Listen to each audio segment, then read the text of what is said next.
DElEd के द्वितीय semester के इंटर्नशिप फाइल की कई लोगों ने कमेंट की थी, तो उसकी मैंने यहाँ फाइल बनाकर आप लोगों के समक्ष आपकी हेल्प के लिए पेश कर रही हूँ। हो सके तो इससे हेल्प आपको अवश्य मिलेगी।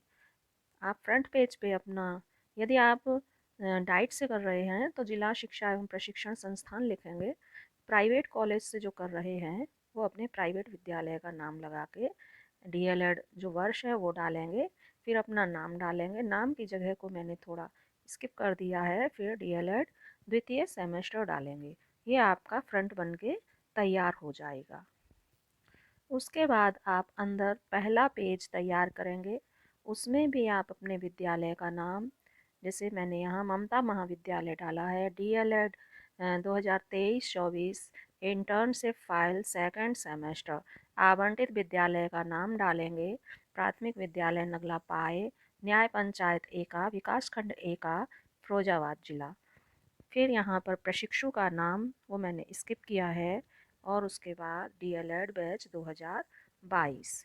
इधर आप निरीक्षणकर्ता का नाम, जो वहाँ के प्रधानाध्यापक होते हैं, उनका डालेंगे। अगले पेज पर इंडेक्स तैयार किया जाता है। जो हमें लेटर में मार्क्स दिए जाते हैं, जो इंटर्नशिप के हमें 100 में से मार्क्स दिए जाते हैं 10 पॉइंट पे, वही ये पॉइंट होते हैं, उन्हीं पर हमें इंटर्नशिप की फ़ाइल तैयार करनी होती है। इसमें पहला पॉइंट है आपका छात्रों की प्रोफाइल तैयार करना। दूसरा है पहले में ही है एवं पूर्व ज्ञान का अध्ययन करना। फिर दूसरा है पाठ योजना निर्माण करना। पाठ योजना निर्माण में 2.1 में निर्धारित विषय वस्तु, 2.2 में अवधारित शिक्षण विधि, 2.3 में निर्मित टीएलएम, 2.4 में मूल्यांकन प्रपत्र, 2.5 में उपचारात्मक शिक्षण हेतु तैयार की गई विधा यथा मॉडल। फिर है तीसरा पॉइंट, उसमें पाठ योजना प्रस्तुतिकरण। चौथा है आपका बच्चों की सहभागिता, और पांचवा है अभ्यास कार्य। ये वो पॉइंट हैं, बिंदु हैं, जिन पर हमें फाइल पूरी तैयार करनी है। हमारा पहला बिंदु है छात्रों की प्रोफाइल एवं पूर्व ज्ञान का अध्ययन करना। इसके बारे में हम अगले पेज पर लिख रहे हैं। छात्रों की प्रोफाइल तैयार करना, छात्र छात्राओं का विवरण। साथियों, मैंने फाइल में अधिक सजावट नहीं की है, क्योंकि मेरे पास समय कम था। इसलिए यदि आप हो सके तो अच्छे अच्छे स्केच पेन का यूज़ करके मल्टी कलर में इन्हें आप हेडिंग डाल डाल के सजावट भी कर सकते हैं। इसमें ये हेडिंग है आपकी छात्र छात्राओं का विवरण। इसमें लिखना है प्राथमिक विद्यालय नगला पाए, आप अपने विद्यालय का नाम लिखें, विकासखंड ए का, जनपद फिरोजाबाद में। सत्र 2023-24 के अनुसार विद्यालय की समस्त कक्षाओं में कुल विद्यार्थियों की संख्या 102 है, जिसमें छात्रों की संख्या 48 एवं छात्राओं की संख्या 54 है। प्राथमिक विद्यालय की कक्षा 1 से कक्षा 5 तक की छात्र संख्या निम्न प्रकार है। अब इसमें हमें पूरा ये बायोडाटा बनाना है कि कक्षा, फिर कुल छात्र जिसमें बॉयज़ और गर्ल्स और टोटल, फिर एससी में boy, B for boy, G for girl, T for total, अनुसूचित जाति एससी, फिर ओबीसी अन्य पिछड़ा वर्ग, ऐसे ही बॉय गर्ल टोटल। जर्नल में कोई बच्चे हैं तो माइनॉरिटी अल्पसंख्यक में, ऐसे उनका हम फिर नीचे योग करेंगे कि विद्यालय में कुल 48 बालक और 54 बालिकाएं, कुल हो गए 102। तो इस तरह से हमें ये छात्रों की प्रोफाइल तैयार करनी है। अगला पॉइंट है हमारा प्रोफाइल। तो इसमें हम किसी 2-4 बच्चों की विवरण दे सकते हैं। जैसे हमने इसमें छात्र प्रोफाइल नंबर 1 तैयार की है कि विद्यालय का नाम।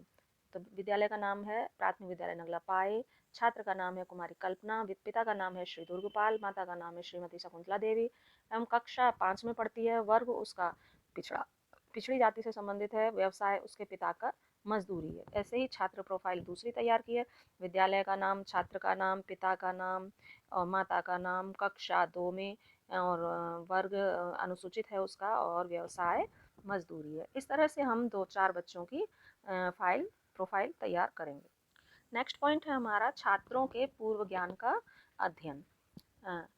पूर्व ज्ञान, छात्र के पूर्व ज्ञान से तात्पर्य छात्रों के उस ज्ञान से है जो छात्रों को हम पूर्व में पूर्व में घटी घटनाओं, विषय विशेष से संबंधित ज्ञान, व्यवहार आदि से प्राप्त ज्ञान के माध्यम से भविष्य में आने वाली समस्याओं, कठिनाइयों आदि को दूर करने में सहयोग प्राप्त करते हैं। इस प्रकार के ज्ञान को पूर्व ज्ञान कहते हैं।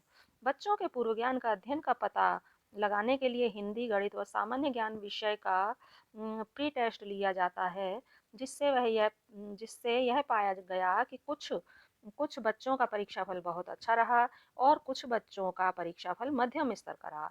इससे हम बच्चों के पूर्व ज्ञान का पता लगा लेते हैं। हमारा अगला बिंदु है पाठ योजना निर्माण। हेडिंग डालेंगे हम पाठ योजना निर्माण। अध्यापक एक पाठ पढ़ाने के लिए उसे छोटी इकाइयों में बांट लेता है। एक इकाई की विषय वस्तु एक चक्र कालांश जिसे पीरियड बोलते हैं में पढ़ाई जाती है। इस विषय वस्तु को पढ़ाने के लिए एक विस्तृत रूपरेखा तैयार की जाती है जिसे पाठ योजना कहा जाता है। पाठ योजना की आवश्यकता। पाठ्य योजना की आवश्यकता क्यों पड़ी? पाठ्य योजना बच्चों को शिक्षा प्रदान करने के लिए अत्यंत आवश्यक है। यह कक्षा नियंत्रण तथा प्रेरणा एवं व्यक्तिगत भिन्नता के आधार पर शिक्षण प्रक्रिया के नियोजन में सहायता प्रदान करती है। यह शिक्षा के पूर्व की गई तैयारी में आता है। यह शिक्षण के पूर्व की गई तैयारी में आता है। यह पाठ्य योजना से बालकों को पूर्व ज्ञान तथा नवीन ज्ञान प्राप्त होता है। अब हम कुछ एक पाठ्य योजना निर्माण के नमूने पेश करेंगे। जैसे पाठ्य योजना नंबर 1 है आपकी, इसमें कैसे बनानी है आपको पाठ्य योजना, इसके बारे में पूरा लिखा जाएगा। तो पाठ्य योजना 1 है, इसमें पहले विद्यालय का नाम डालेंगे। अपने अपने विद्यालय का आप नाम डालिए जो आपको आवंटित हुए हैं। फिर डेट डालेंगे जिस पीरियड में आप वहाँ टीचिंग कर रहे हैं, वो कक्षा डालिए, विषय, चक्र और अवधि। फिर है प्रकरण, आ की मात्रा का ज्ञान। सामान्य उद्देश्य इसमें होंगे कि बच्चों में हिंदी विषय के प्रति रुचि जागृत करना, बच्चों में हिंदी लिखने, पढ़ने तथा बोलने की क्षमता का विकास करना, बच्चों को मात्रा का ज्ञान कराना। अगला पॉइंट है हमारा बच्चों की मानसिक कल्पना शक्तियों को जागृत करना। नेक्स्ट है छात्रों को मात्रा अध्ययन के लिए प्रेरित करना। सामान्य उद्देश्य के बाद अगला पॉइंट आता है हमारा विशिष्ट उद्देश्य। इसमें बच्चों आ की मात्रा का ज्ञान हो जाएगा, बच्चों को आ की मात्रा का ज्ञान हो जाएगा जिससे वह इसका प्रयोग पढ़ने और लिखने में कर पाएगा। अगला है हमारा सहायक सामग्री। आ की मात्रा से बनने वाली वस्तुओं का चार्ट पर बना चित्र तथा अन्य कक्षा उपयोगी वस्तुएं। पूर्व ज्ञान। बच्चे हिंदी वर्णमाला के सभी अक्षरों को पहचानते हैं तथा बिना मात्रा वाले शब्दों को पढ़ लेते हैं। प्रस्तुतिकरण और छात्राध्यापक क्रिया और छात्र क्रिया। अब इसमें छात्राध्यापक क्रिया में आएगा आपका बच्चों गाजर शब्द में गा अक्षर पर आ की मात्रा लगी है जिसे आ की मात्रा चिन्ह से प्रदर्शित करते हैं। इसे लिखेंगे गाजर बराबर गा प्लस आ प्लस जा प्लस रा, गाजर ऐसे करके। फिर बाजरा। तो छात्र क्रिया में आएगा बच्चे छात्राध्यापक कथन को ध्यान पूर्वक सुनेंगे।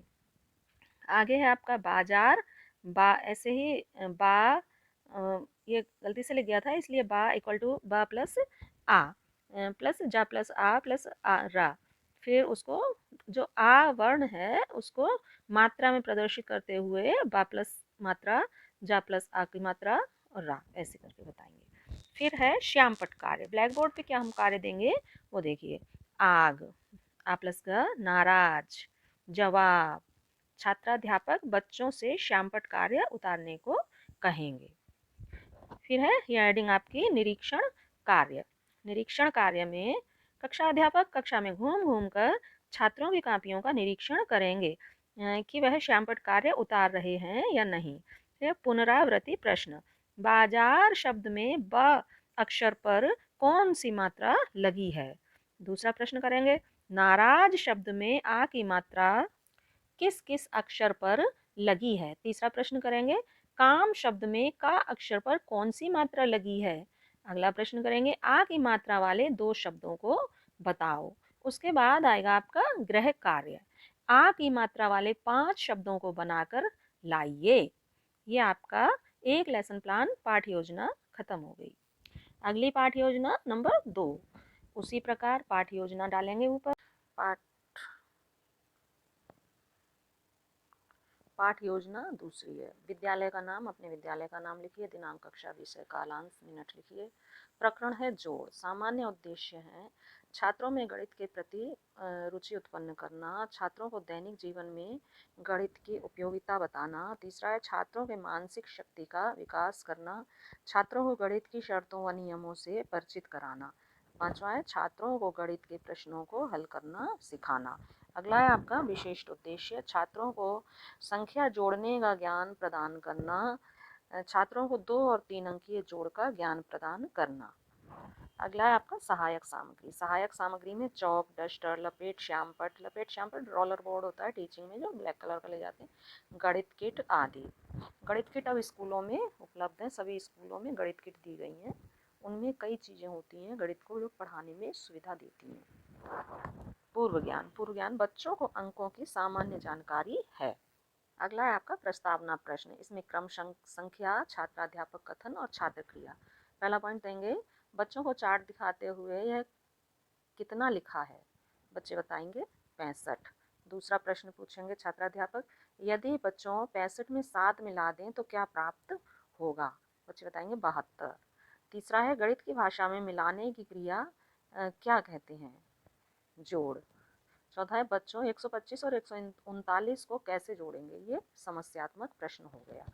अगला है आपका उद्देश्य कथन। आज बच्चों हम लोग जोड़ सीखने के बारे में विस्तृत अध्ययन करेंगे। फिर है आपका प्रस्तुतिकरण। प्रस्तुतिकरण में 3 कॉलम बनाएंगे, क्रम संख्या, छात्राध्यापक कथन, छात्र कथन। इसमें पहला है बच्चों 6 और 5 को जोड़ने पर क्या प्राप्त होता है, बच्चे बताएंगे 11। दूसरा 162 और 381 को मिलाने पर क्या प्राप्त होगा, समस्यात्मक प्रश्न।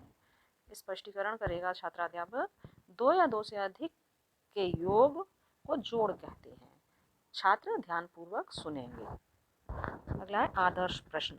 मोहन के पास 155 रुपए हैं और 221 रुपए और मिल गए, बताओ मोहन के पास अब कुल कितने रुपए हैं। शिक्षण विधि, इसमें प्रश्नीकरण विधि, व्याख्यान विधि। फिर अगली हेडिंग है आपकी बोध प्रश्न। बोध प्रश्न में मोहन के पास कितने रुपए थे, 155 रुपए, उसे और कितने रुपए मिल गए, 221 रुपए।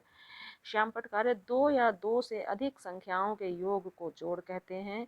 155 221 जोड़ गए 376, कुल रुपए 376 हुए।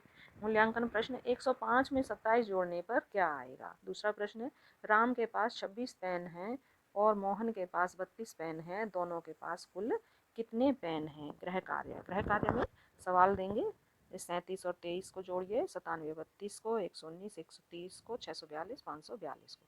ये आपका लेसन प्लान। तीसरी पाठ योजना है, इसमें विद्यालय का नाम डालेंगे, आप अपने विद्यालय का नाम डालेंगे, फिर डेट डालेंगे, विषय, उपविषय, कक्षा और कालांश। प्रकरण है इसमें गिनो और बताओ। सामान्य उद्देश्य लिखेंगे पहले पूर्व की भांति, छात्रों में गणित के प्रति रुचि उत्पन्न करना, छात्रों को दैनिक जीवन में गणित की उपयोगिता बताना, छात्रों की मानसिक शक्ति का विकास करना, छात्रों को गणित के प्रश्नों को हल करना सिखाना। अगला है हमारा विशिष्ट उद्देश्य।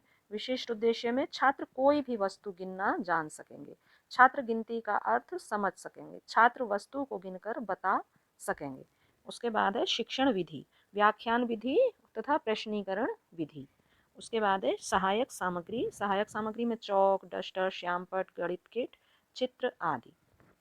पूर्व ज्ञान, बच्चों को अंकों के विषय में सामान्य जानकारी है।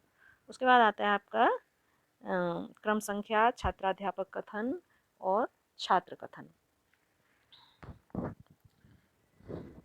इसमें छात्राध्यापक प्रश्न करेगा, एक अंगुली दिखाते हुए ये कितनी अंगुली है, छात्र बताएंगे 1। इस अंगुली के साथ एक और अंगुली मिलाई तो कितनी हुई, 2। फिर है तीसरा प्रश्न, 2 से अधिक अंगुलियां हो तो क्या करेंगे, ये है हमारा समस्यात्मक प्रश्न। अब उद्देश्य कथन आएगा, बच्चों आज हम लोग गिनो और बताओ के बारे में विस्तृत अध्ययन करेंगे। पाठ का प्रस्तुतिकरण होगा। इधर छात्राध्यापक कथन लिखेंगे और इधर छात्र कथन और फिर इधर श्यामपट्ट कार्य। छात्राध्यापक कथन में बोर्ड पे काम करेंगे, 2 गोली बनाएंगे जैसे, तो पूछेंगे कितनी गोलियां हैं, छात्र कहेंगे 2 गोलियां हैं। फिर टीचर उसको अंकों में लिख के दिखाएगा कि ऐसे करके 2 लिखते हैं। अगला है 3 फूल बनाएंगे, कितने फूल हैं, बच्चे बताएंगे 3, तो उसे अंकों में लिख के बताएंगे 3। अगला है कितने पत्ते हैं, 1 2 3 4 5 6, बच्चे चुप रहेंगे, ज़्यादा गिनती बच्चे नहीं गिन पा रहे हैं इसलिए बच्चे मौन हो गए। फिर स्टार बनाएंगे हम, कितने स्टार हैं, बच्चे फिर से मौन नहीं गिन पा रहे हैं, बच्चे स्पष्टीकरण। किसी भी वस्तु को गिनकर उसकी संख्या बताई जा सकती है, जैसे टीचर गिन के बताएगा ये 6 पत्ते हैं, 1 2 3 4 5 6, ये 1 2 3 4 5 6 7 8 स्टार हैं। ऐसे ही गिनते हुए सभी संख्याओं को बताया जा सकता है। छात्र ध्यान पूर्वक सुनेंगे, 6 और 8 बोर्ड पे भी लिख के दिखाएंगे। इसके बाद आपका है बोधात्मक प्रश्न। स्टार पे, बोर्ड पे स्टार बनाएंगे, ये कितने स्टार हैं, बच्चे गिन के बताएंगे। दूसरा प्रश्न है गोली बनाएंगे, ये कितनी गोलियां हैं, बच्चे उन्हें गिन के बताएंगे। पुनरावृत्ति प्रश्न में भी गेंदें बनाएंगे, ये कितनी गेंद हैं। फिर पेंसिल बना दो बोर्ड पे आप, ये कितनी पेंसिल हैं। उसके बाद निरीक्षण कार्य होगा। जब छात्र श्यामपट्ट कार्य कर रहे थे तो छात्राध्यापक द्वारा कक्षा में घूम घूम कर निरीक्षण कार्य किया गया। नेक्स्ट है आपका गृह कार्य। बच्चों कल घर से अपने अपने गिलास कटोरी गिनकर आना। ये बच्चों को गृह कार्य दे दिया जाएगा कि किचन में तुम्हारे कितने गिलास हैं और कितनी कटोरियाँ हैं। ये आपका 3rd पाठ्य योजना पूरी हुई। अगली पाठ्य योजना है आपकी पाठ्य योजना 4। इसमें विद्यालय का नाम डालेंगे, अपने विद्यालय का नाम, फिर दिनांक, कक्षा, विषय, उपविषय और कालांश, अवधि। प्रकरण है मेरा देश। सामान्य उद्देश्य है छात्रों में हिंदी विषय के प्रति रुचि उत्पन्न करना, छात्रों में शुद्ध व स्पष्ट हिंदी पढ़ने व लिखने की क्षमता का विकास करना, छात्रों के शब्द भंडार में वृद्धि करना, छात्रों को हिंदी भाषा के महत्व से परिचित कराना। विशिष्ट उद्देश्य है मेरा देश कविता के बारे में बताते हुए अपने देश के बारे में महत्वपूर्ण बातें बच्चों को बताना। सहायक सामग्री में चौक, डस्टर, चार्ट, मॉडल आदि। पूर्व ज्ञान, छात्र राष्ट्रीय ध्वज के रंग व उसके बारे में सामान्य जानकारी रखते हैं। प्रस्तावना, प्रस्तावना में क्रम संख्या, छात्राध्यापक कथन और छात्र कथन। पहला छात्राध्यापक कथन है, प्रश्न है 15 अगस्त व 26 जनवरी को क्या फहराते हैं, झंडा। 3 रंगों से बने झंडे को क्या कहते हैं, तिरंगा। तिरंगा झंडा किसका प्रतीक है, देश का। मेरा देश नामक कविता के बारे में आप क्या जानते हैं, समस्यात्मक प्रश्न। उद्देश्य कथन, बच्चों आज हम लोग मेरा देश कविता के बारे में विस्तृत अध्ययन करेंगे। प्रस्तुतिकरण, छात्राध्यापक कथन, आदर्श वाचन। आदर्श वाचन में छात्राध्यापक मेरा देश कविता का उचित हाव भाव व लय के साथ शुद्ध उच्चारण का ध्यान रखकर आदर्श वाचन करेंगे। अनुकरण वाचन में छात्राध्यापक एक पढ़े हुए पद्यांश को एक छात्र का पढ़ने के लिए कहेंगे। छात्राध्यापक पाठ के कठिन शब्दों को उच्चारण करेंगे और छात्रों को उच्चारण के लिए कहेंगे। छात्र कथन में छात्र ध्यानपूर्वक सुनेंगे, अन्य छात्र उसका अनुकरण करेंगे, छात्र कठिन शब्दों का उच्चारण करेंगे। बोधात्मक प्रश्न, बोधात्मक प्रश्न में सुंदर देश किसको कहा गया है। दूसरा है भारत देश के लोग किसको अपनी आंखों में बसाए हैं। फिर है पुनरावृत्ति प्रश्न, सोने चांदी वाला देश किसको कहा गया है, सौंधी मिट्टी किस देश की है। अगला है आपका श्यामपट्ट कार्य, छात्रों को कठिन शब्द अर्थ कापी में लिखवाए जाएंगे। निरीक्षण कार्य में जब छात्र श्यामपट्ट कार्य करेंगे तब छात्राध्यापक कक्षा में घूम घूम कर निरीक्षण करेंगे। गृह कार्य, बच्चों इस कविता को याद करके आना है। ये आपका ये अगला पाठ्य योजना पूरी हो जाएगी। पाठ्य योजना कंप्लीट होने के बाद अगला पॉइंट था इंडेक्स में निर्धारित विषय वस्तु। इसके बारे में अब है निर्धारित विषय वस्तु आधारित और मूल विचार या किसी बात का मूल विषय विषय वस्तु कहलाता है। दूसरे शब्दों में विषय वस्तु वह सामग्री है जिसे एक विषय के रूप में पढ़ाया जाता है। सर्वप्रथम शिक्षक द्वारा संपूर्ण पाठ में से एक इकाई को विषय वस्तु के रूप में निर्धारित किया जाता है। तत्पश्चात उस पर पाठ्य योजना का निर्माण किया जाता है। अगला बिंदु है इसी में विषय वस्तु में मौलिकता तथा संपूर्णता होनी चाहिए जिससे शिक्षक को तैयार की गई इकाई योजना के परिप्रेक्ष्य में अधिगम को एकल बनाने में सफलता की प्राप्ति हो तथा शिक्षण संबंधी समस्त उद्देश्यों की प्राप्ति विषय वस्तु के माध्यम से संभव हो सके। विषय वस्तु के नाम हेडिंग डालेंगे। यह मैं आपको पहले ही बता चुकी हूँ कि मैंने समय के अभाव में फाइल को कम सौंदर्य प्रदान किया है। आप अच्छे से हेडिंग डाल के सुंदर सुंदर रंगों का प्रयोग करके और अच्छी फाइल बना सकते हैं। ये सिर्फ आपको हेल्प करेगी। विषय वस्तु के नाम में कलरव, आ से आहा, का से ज्ञा, 2 अक्षरों से बने शब्द। गिनतारा 1 से 100 तक गिनती, जोड़ना, हासिल का जोड़। विषय वस्तु का चुनाव करते समय यह आवश्यक है कि शिक्षक द्वारा कक्षा के छात्रों का स्तर अवश्य देखा जाए। ऐसा करने से शिक्षक कक्षा में उलझता नहीं है। यह आपका निर्धारित विषय वस्तु कंप्लीट हो गया है। अगला बिंदु है आपका अवधारित शिक्षण विधि। अवधारित शिक्षण विधि में शिक्षण विधियों को अपनाकर ही समस्त शिक्षण प्रशिक्षण कार्य संपन्न किए जाते हैं। यदि शिक्षण विधि रुचिकर, सरल एवं प्रभावपूर्ण होगी तो बच्चे रुचिपूर्वक ज्ञान अर्जन कर पाएंगे।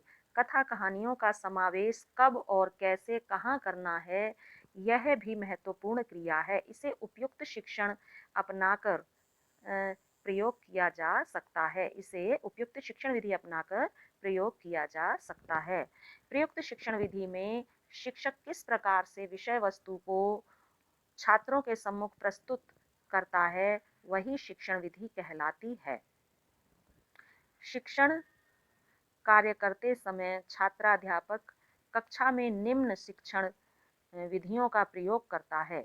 शिक्षण विधियां बताई गई हैं इसमें वर्णन विधि, व्याख्यान विधि, विवरण विधि, स्पष्टीकरण विधि, उदाहरण विधि, खेल विधि, समूह चर्चा विधि, वाद विवाद विधि, भ्रमण विधि, कार्यशाला विधि, कहानी विधि। शिक्षक को कक्षा में अलग अलग विधियों का प्रयोग करना चाहिए। शिक्षण में एक ही विधि का बार बार प्रयोग या लंबे समय तक प्रयोग करने से शिक्षण कार्य में नीरसता आ जाती है। अलग अलग शिक्षण विधि से पढ़ाने से उत्साह उत्पन्न होता है और लंबे समय तक याद भी रहता है। ये आपका शिक्षण अवधारित विधि पूरा हो गया। अगला बिंदु है निर्मित टीएलएम। निर्मित टीएलएम। टीएलएम का पूरा नाम टीचिंग लर्निंग मटेरियल है। ये वे आधुनिक उपकरण शिक्षण तकनीक हैं जो शिक्षा विभाग को रुचिपूर्ण या अधिगम में सहायक होती हैं।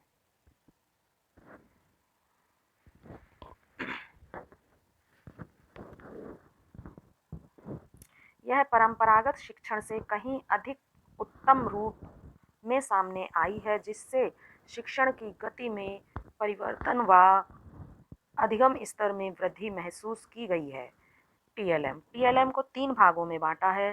दृश्य सामग्री, दृश्य श्रव्य सामग्री, श्रव्य सामग्री। दृश्य सामग्री में श्यामपट, चित्र, रेखा चित्र, चार्ट, कार्डबोर्ड, सूचना बोर्ड, पोस्टर, बिग बुक। श्रव्य सामग्री में रेडियो, कैसेट, ग्रामोफोन, शिक्षक वाचन, सीडी।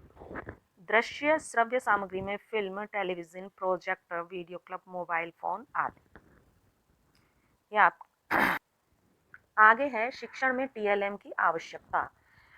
तो आवश्यकता क्यों पड़ी शिक्षण में टीएलएम की, वो हमें बताना है। नंबर 1 है पाठ्य योजना की महत्ता बढ़ जाती है। दूसरा है विषय वस्तु सरल, प्रभावशाली तथा रुचिकर हो जाती है। तीसरा है पाठ रोचक व आकर्षक हो जाता है। चौथा है इससे छात्रों में निरीक्षण, परीक्षण व तुलना करने की शक्ति का विकास होता है। अगला है इसके उपयोग से ज्ञानेंद्रियों को प्रेरणा मिलती है। उसके बाद है ज्ञान मस्तिष्क में स्थायी हो जाता है। उसके बाद है कक्षा में सजीवता व क्रियाशीलता बनी रहती है। ऐसे करके आपका ये टीएलएम वाला पॉइंट समाप्त। अगला बिंदु है इसमें मूल्यांकन प्रपत्र। मूल्यांकन प्रपत्र के अंतर्गत मूल्यांकन एक व्यापक एवं उद्देश्य के केंद्रित प्रक्रिया है। शिक्षा के क्षेत्र में इस प्रक्रिया का सर्वप्रमुख कार्य उद्देश्य केंद्रित दृष्टिकोण विकसित कर शिक्षा उद्देश्य परक बनाना है। इसमें दूसरा पॉइंट आएगा मूल्यांकन प्रक्रिया के आधार पर छात्राध्यापक छात्रों के पूर्ण व्यवहार को मापने में सफल हो जाते हैं। साथ ही बच्चे में क्या सुधार करने हैं यह भी आसानी से पता चल जाता है। अगला बिंदु है छात्रों के व्यक्तित्व के विकास में मूल्यांकन की अहम भूमिका है। इससे बच्चों के विकास की जानकारी का पता लगाने में सरलता हो जाती है। अगला बिंदु है इसे छात्रों के व्यवहार का तुलनात्मक अध्ययन करने वाली एक सुव्यवस्थित प्रणाली के रूप में स्वीकार किया जाता है। मूल्यांकन प्रपत्र बनाते समय सबसे महत्वपूर्ण तथ्य यह है कि बालकों के स्तर तथा आयु के अनुसार ही प्रश्न पत्र बनाया जाए। प्रश्न पत्र के प्रकार। प्रश्न पत्र के प्रकार ये निबंधात्मक प्रश्न, वस्तुनिष्ठ प्रश्न, अति लघु उत्तरीय प्रश्न, लघु उत्तरीय प्रश्न, विचारात्मक प्रश्न, प्रस्तावना प्रश्न। यह आपका मूल्यांकन प्रपत्र पूरा हुआ। इसके बाद है उपचारात्मक शिक्षण विधा या मॉडल। उपचारात्मक शिक्षण विधा या मॉडल आधुनिक शिक्षा शास्त्र में उपचारात्मक शब्द औषधि शास्त्र से ग्रहण किया गया है। जिस प्रकार एक चिकित्सक रोगी के विभिन्न रोगों का उपचार करके उन्हें उत्तम स्वास्थ्य प्रदान करने का कार्य करता है, उसी प्रकार एक शिक्षक छात्रों को अधिगम संबंधित दोषों से मुक्त करके उन्हें ज्ञानार्जन की उचित दिशा की ओर मोड़ने का प्रयास करते हैं। उपचारात्मक शिक्षण की अनेकों विधियां हैं, जिन्हें अपनाकर शिक्षक सरलता से छात्रों के दोषों एवं त्रुटियों को समय समय पर समझकर व्यक्तिगत रूप से उसका अध्ययन कर सकते हैं तथा छात्रों को एक नई दिशा प्रदान कर सकते हैं। उपचारात्मक शिक्षण प्रदान करने की विधियां। नंबर 1 है छात्रों की त्रुटियों पर समय समय पर ध्यान देना। दूसरा पॉइंट है त्रुटियों को शुद्ध करना। अगला है प्रत्येक छात्र के अधिगम संबंधित दोषों का व्यक्तिगत रूप से अध्ययन करके उन्हें दूर करने का उपाय बताना। अगला पॉइंट है छात्रों की व्यक्तिगत विभिन्नताओं के अनुसार उन्हें विभिन्न समूहों में विभाजित करना तथा उनके शिक्षण की व्यवस्था करना। अगला बिंदु है कक्षा के छात्रों के अधिगम संबंधी दोषों, कमजोरियों और बुरी आदतों का निदान करके उनसे उन्हें मुक्त कराना। यह आपका उपचारात्मक शिक्षण विधा मॉडल पूरा हो गया। अगला बिंदु है पाठ योजना प्रस्तुतिकरण। पाठ योजना प्रस्तुतिकरण में शिक्षक छात्रों के समक्ष पाठ को प्रस्तुत करेंगे, जिससे वे सामान्य व विशिष्ट उद्देश्यों को ध्यान में रखकर श्यामपट्ट की सहायता से पाठ को कक्षा में पढ़ाएंगे। शिक्षक उदाहरण व प्रश्नोत्तर की सहायता से छात्रों को अधिगम कराएंगे। पाठ योजना प्रस्तुतिकरण की रूपरेखा तैयार कर पूर्व निर्धारित योजना के तहत कक्ष में अपनी प्रस्तुति देते हुए छात्राध्यापक छात्रों को सरल से सरल शब्दों में समझाने का प्रयास करते हैं। पाठ योजना प्रस्तुतिकरण की रूपरेखा। इसमें पहला पॉइंट है सामान्य सूचना, फिर है सामान्य उद्देश्य, विशिष्ट उद्देश्य, उसके बाद शिक्षण अधिगम सामग्री, पूर्व ज्ञान, प्रस्तुतिकरण आदि। और भी हैं, यदि उन्हें डिटेल में लिखना चाहो तो डिटेल में लिख लो, अन्यथा इतना ही बहुत है। ये आपका पाठ योजना प्रस्तुतिकरण पूर्ण हुआ। अगला टॉपिक है बच्चों की सहभागिता। बच्चों की सहभागिता। आधुनिक शिक्षा प्रणाली बाल केंद्रित है, जिसमें छात्र शिक्षा के केंद्र बिंदु माने जाते हैं। आज का युग छात्र केंद्रित शिक्षा का युग है। किसी भी शिक्षण कार्य में यह आवश्यक है कि छात्रों की मनोवृत्ति, रुचि एवं उनके ध्यान को नजर में रखकर ही कार्य प्रारंभ किए जाएं, क्योंकि शिक्षण कार्य में यदि छात्रों की सहभागिता नहीं होगी तो समस्त शिक्षण विधियां व्यर्थ ही रह जाएंगी। बच्चों की सहभागिता के कारण ही शिक्षण उद्देश्यों की पूर्ति सुनिश्चित की जाती है। शिक्षण प्रक्रिया में बच्चों की सहभागिता हेतु निम्न बातों को ध्यान में रखना अति आवश्यक है। इसमें पहला बिंदु है पाठ को वास्तविक एवं प्रत्यक्ष उदाहरणों से समझाने का प्रयास करना। दूसरा है सरल से सरल शब्दों का प्रयोग करना। तीसरा है कक्षा में सहक्रिया आयोजन करना। उपयुक्त विधियों एवं नियमों को अपनाकर बच्चों की प्रतिभा को उभारा जा सकता है, साथ साथ उनकी सहभागिता को भी बढ़ावा मिलेगा। ये आपका बच्चों की सहभागिता कंप्लीट हुआ। अगला और अंतिम पॉइंट है अभ्यास कार्य। अभ्यास कार्य द्वारा पाठ को लंबे समय तक याद रखने में सरलता रहती है। अतः शिक्षक को आवश्यक है कि छात्रों को समय समय पर पाठ संबंधित अभ्यास कार्य देते रहें। सर्वप्रथम शिक्षक कक्षा में पाठ को पढ़ाएं, उसके उपरांत अभ्यास कार्य कराएं। कक्षा में अभ्यास कार्य के उपरांत छात्रों को गृह कार्य के रूप में भी अभ्यास कार्य करने को दें, जिससे छात्र उस पाठ को अधिक समय तक याद रखने में सक्षम रहेंगे। अभ्यास कार्य के अंतर्गत कक्षा कार्य, गृह कार्य, मासिक अथवा साप्ताहिक परीक्षाएं या दैनिक प्रश्नोत्तर आ सकते हैं। कक्षा कार्य हेडिंग दिया है। कक्षा कार्य में क्या आता है? कक्षा में पढ़ाया गया पाठ कुछ समय में याद करके या उससे संबंधित प्रश्नों को हल करके दिखाना। गृह कार्य घर से कार्य के रूप में अभ्यास कार्य करके लाना। प्रश्नोत्तर मौखिक प्रश्नोत्तर द्वारा पाठ का अभ्यास कराना। साप्ताहिक अथवा मासिक परीक्षा। साप्ताहिक अथवा मासिक परीक्षा के द्वारा भी छात्रों से अभ्यास कार्य कराया जाता है। यह आपका अभ्यास कार्य बिंदु पूरा हुआ। इस तरह से ये सारे पॉइंटों पे आपकी इंटर्नशिप फाइल तैयार हो गई है। ऐसे करके ये आप पूरी अपनी इंटर्नशिप फाइल डीएलएड द्वितीय सेमेस्टर की इसकी सहायता से बना सकते हैं। यदि कुछ समस्या आती है तो कमेंट में लिखिए, हम उसका समाधान करेंगे। धन्यवाद।